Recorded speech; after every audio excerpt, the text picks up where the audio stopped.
You see, in 1955 in Casilda, Argentina, Horacio Pagani was born, the son of a painter and a baker. You see, Horacio was inspired by none other than Juan Manuel Fangio, his hero, before eventually developing an extraordinary aptitude for all things engineering and design himself. He later started his career by, building Formula 2 cars before he left Argentina to move to Europe and pursue his dreams in the automotive industry. Now things are about to get a little spooky. After months of trying, he finally ended up working for Lamborghini in Italy. Now, they even let him help work on several key vehicles, such as the Lamborghini Countach Evoluzione, which is the first vehicle to use composite materials. You see, Horacio built this to prove to Lamborghini that composite materials can absolutely be valuable when used properly. See, this thing was made out of none other than Kevlar, a carbon fiber composite, and aluminum. That's all it was. No sound deadening or nothing, which resulted in a faster vehicle than a normal Countach. This thing weighed 980 kilograms. Under the hood was a vastly improved 490 horsepower naturally aspirated 5-liter V12 that propelled this land rocket to 4 seconds flat. 0 to 60 time 4 seconds. This is 1987.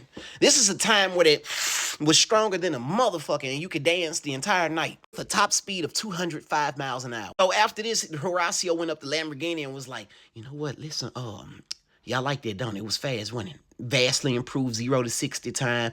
Absolutely fucking fast. They said, yes, you did. You hit the nail on the head. He was like, you know what? How about we do another vehicles? How about we do several vehicles? They said, no.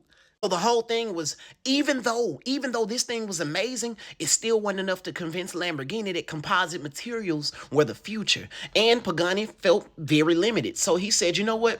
I'm finna bounce. Fuck y'all. I do this shit myself. Pay attention to what I'm about to tell you. You see, when the 90s got here, everybody from Mercedes to McLaren, all of these people were using Kevlar and carbon fiber and aluminum and all of these exotic composite materials that they thought wouldn't be used. Yeah, so instead of trying to build their own vehicle, they went up to Horacio and said, hey, big fella, what are you building?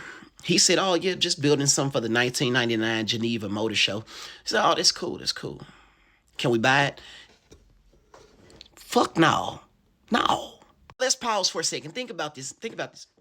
The whole reason we have Lamborghini was because they went up to Ferrari and said, listen, we think you could improve upon this right here. Ferrari looked at Lamborghini and said, man, if you don't get your tractor making ass out my motherfucking face, I know something.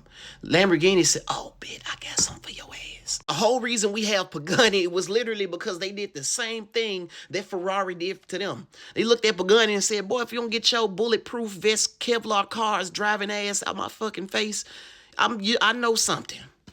In 1992, he created Pagani Automobili Modena, which was his company. And by 1999, at the Geneva Motor Show, he debuted his first vehicle, which was the Pagani Zonda. And nobody had seen anything like this. Bro, this thing was like the Lisa Ray from Players Club of supercars. His only competition was literally just the Mercedes-Benz CLK and the Lamborghini Diablo. This thing was powered by a Mercedes-Benz sourced 6-liter V12. Weighed just over 2,700 pounds and went 0 to 60 in 4.2 seconds. Now, for his first vehicle, that was absolutely amazing, but not as amazing as all the vehicles that were to come after this. Everything was absolutely cool, but there was a demon lurking in the shadows. McLaren F1.